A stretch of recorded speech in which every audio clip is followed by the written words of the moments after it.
What's up everyone and welcome back to the MMA Zone. Today, let's get started with Charles Oliveira wants Islam Makhachev next. Charles Oliveira has been defeated by Islam Makhachev before, and Doom Bronx is coming off a defeat. But that hasn't stopped his camp from calling for a rematch with the UFC's lightweight king. Oliveira faced Makhachev for the vacant lightweight title back in October 2022, and the Brazilian star was submitted by the renowned fighter in round 2. More recently, Doom Bronx faced Arman Tsarukyan at UFC 300 in April, and he dropped a split decision loss to the surging lightweight. So how does this add up to a title shot? Well, while speaking to AG Fight recently, Oliveira's coach, Diego Lima, argued Doom Bronx should get a title shot since no one else is available. Lima reportedly said this in Portuguese: "Both Charles and I want the belt. Now with Arman suspended, there would be no name other than Charles Oliveira. Poirier just fought. Gagey also got knocked out. So the truth is that with Arman out of the game, I believe there's no one at 155 to fight Makhachev other than Charles. So it's certainly what we want. It's what Charles wants." It's an interesting take for sure, but the consensus is Tsarukyan will fight for the title next. While yes, Arman was suspended for 9 months recently on account of an altercation he had with a fan at UFC 300, his suspension will be reduced to 6 months if he completes an anti-bullying public service announcement. So if Arman does that, that would free him up to fight Makhachev by late October, which coincidentally enough is right around when the UFC is expected to hold a card in Abu Dhabi. Given Makhachev has competed in Abu Dhabi multiple times at this point, don't be surprised if we see the rematch headline that card. Up next, Michael Bisping sends a warning to Dricus du Plessis. Dricus du Plessis continues to trade verbal shots with Israel Adesanya ahead of their upcoming fight at UFC 305. But recently, Michael Bisping warned the middleweight champion that some of his trash talk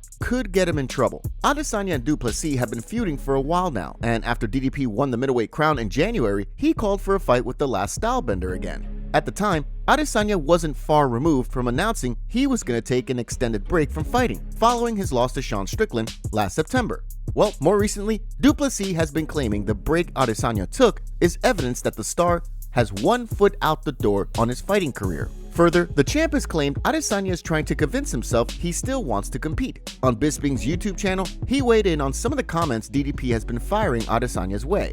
According to the count, the verbal attacks are only going to motivate the last stylebender more, and history shows that that's not a good thing for his opponents. And that's kind of harsh words for Israel Adesanya to hear. And for Israel, that's going to motivate him big time. That's going to piss him off. That's going to grind his gears. That's going to get in his head. That is going to force him to train his ass off. And I wouldn't be surprised if we see one of the most dangerous, nasty versions of Israel Adesanya that we've seen. Let's remember, Israel Adesanya, last time he was embarrassed against Alex Pereira, what did he do? He came back and he knocked out Alex Poatan Pereira, the belle of the ball, one of the top pound-for-pound fighters, a two-weight champion, and the biggest star in all of mixed martial arts. It's certainly true that Adesanya was counted out by a lot of people as he headed into his 4th fight with Pereira, and he violently proved his doubters wrong. So it's going to be really interesting to see how Adesanya looks as we get closer to UFC 305. What do you think? Is DDP playing with fire here? Now let's take a look at Gilbert Burns talks about Garry. Ian Machado Garry has been taking heat from some fans and fighters following his performance against Michael Venom Page at UFC 303. But the way Gilbert Burns sees it, Garry demonstrated in the fight he's becoming an even bigger threat in the UFC's welterweight division. Leading up to UFC 303, Garry repeatedly said he wasn't hyped to fight Page at all since, according to him, the bout won't do anything for his resume. Garry is ranked higher than Page, and further, the rising star noted MVP had failed to win Bellator's title. Not only that, Garry repeatedly predicted he was going to outclass the highlight reel striker. Well, during the fight, it looked like Page was the faster of the two, and it was Garry who turned to his grappling game. That tactic worked, as Garry ended up winning the fight via unanimous decision. But fans who had been hoping to see a striking clinic were pretty disappointed with what went down, and some critics of Garry cited the fight as evidence that his hype train should seriously slow down. So during a recent appearance on Morning Combat, Burns was asked for his take on the fight. The lightweight contender, who has trained with Garry in the past, had this to say. And I think on that fight, he wants to showcase his improvement, and that's the best fight to show your improvement on the grappling, because that guy doesn't have a lot, and he's danger on the striking. So I think it was a very close fight, but I think Ian showed a lot of improvement on his grappling, and then he's still a lot of things to grow. This guy's only 26. I think he showed a lot of potential. The guy is danger striking with a good IQ, and his jiu-jitsu is getting better and better. Now, Garry's prediction he was going to wipe the floor with Page aside, Burns does have a point. The Irish fighter did demonstrate his overall game is evolving, and he did what he needed to do to record a win. But what do you think? Is Garry becoming a more well-rounded and therefore dangerous fighter? Or are we starting to see the 26-year-old may not be championship material? Up next, Jiri Prochazka calls out Alex Pereira for Trilogy. Jiri Prochazka has come up short against Alex Pereira 2 different times now, but the Czech samurai hasn't lost his faith that he can beat Poatan.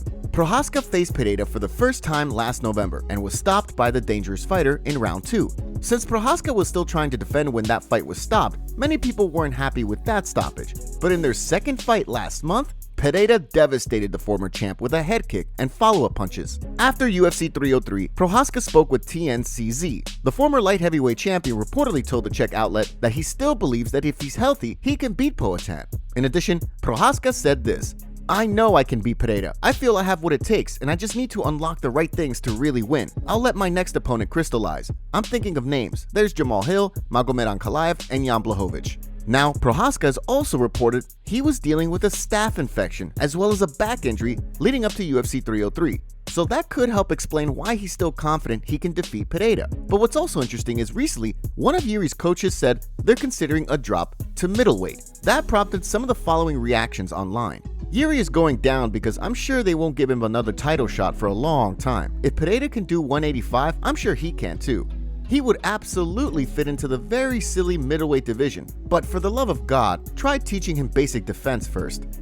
He should consider keeping his hands up, lol. The fairy tale is over. Unfortunately, his self-taught style, as interesting as it is, doesn't work against the top-level strikers. He needs to switch his coaching and technique. So, guess we'll see what happens here. Do you think Jiri will or should drop down to middleweight? Can he make 185? MMA community reacts to Darren Till fight. Darren Till competed for the first time in nearly 2 years this weekend, but a fight that erupted after the boxing match is really what people are talking more about. The UFC veteran faced Mohamed Muti in a boxing match at a social knockout card in the UAE. In round 2, Muti crumpled to the mat after Till appeared to lightly tap him to the back of the head while they were clinched. The fight, however, was stopped and all hell broke loose after that. As Muti moved towards Till, the two squared off and the corners spilled into the ring.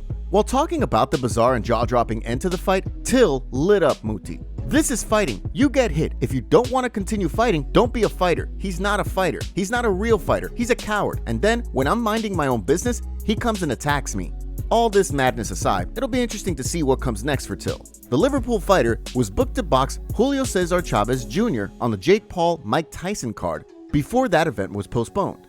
Alex Pereira should fight John Jones next. Alex Pereira has made it clear several times now he wants to fight for the UFC's heavyweight title. While that call-out received a pretty lukewarm response from Dana White and the UFC brass, Dean Thomas believes that Poatan should continue to campaign for the scrap. After Pereira sent Jamal Hill's consciousness to Saturn back at UFC 300, he said he wanted to pursue a third UFC title, the heavyweight belt. Then, after Poatan put away Jiri Prochazka at UFC 303 last month, he repeated his desire to fight for heavyweight gold. Well, since the UFC is planning to have John Jones defend that title against Stipe Miocic next, the consensus is Pereira will fight at light heavyweight next. But while speaking to MMA Fighting recently, the renowned coach and ex-fighter Thomas said this: "If I'm Alex Pereira or his manager, I'm going up to heavyweight and fighting John Jones right now. I mean, John will decline. But I would say I would be like, I challenge John Jones. He declined. Let the record show that man declined. That's what I would say. Or if he accepted, take the fight. I mean, what does he have to lose to fight the greatest of all time, other than to become the greatest of all time? He has nothing to lose. If I'm Alex and I'm the manager, I'm going up to heavyweight and fighting John Jones right now. Why risk an Ankalaev fight? Just go up and fight John Jones." That's an interesting take from Thomas, and there's a gazillion people who would love to see Jones versus Pereira, but it seems like a lot has to fall into place before that happens, including Tom Aspinall defending the interim heavyweight title against Curtis Blades at UFC 304. Joanna Jedrzejczyk coming out of retirement? It's been over 2 years since Joanna Jedrzejczyk closed the book on her legendary fighting career. But could the former UFC champ be thinking about a return to the octagon? Following Jedrzejczyk's loss to Zhang Weili in June of 2022, the Polish star announced she was hanging up the gloves. The defeat was Jedrzejczyk's second straight to Weili, and it was the third loss she had incurred in her previous 4 fights. Well, following her recent induction into the UFC Hall of Fame, Jedrzejczyk spoke with Cage Side Press. When asked about the possibility of returning to the cage, the 36-year-old admitted she would love to fight again, especially if the UFC creates a BMF women's title. Of course, when they brought my name, I texted Hunter right away. And I was like, so Hunter, what do you think about me fighting for the BMF, female BMF belt? And he was like, you know, need more titles. So this is what I love about UFC. They do not force you to do things you don't want to do, you know? And they could like, oh, Joanna, she gonna bring extra attention, this or that, or pay-per-view sales. Like, they want you to do what you really want to do, you know, and that's why I love them even more, you know. I'll leave you with this question, you know. If they create the BMF for women, I want to be the first one. I will come out of my retirement to fight for the BMF belt. Let's go! How about that? Would you like to see Joanna fight for the first ever women's BMF title? And against who? Khamzat Chimaev breaks silence on scamming fans per his manager on Twitter. Khamzat's manager, Majdi Shamas, wrote, "I want to comment the recent report on the Smash meme coin. I was approached by a group claiming to be fans of my client Khamzat Chimaev. They wanted to record a short video promoting their launch, so I agreed to that. Nothing more, nothing less.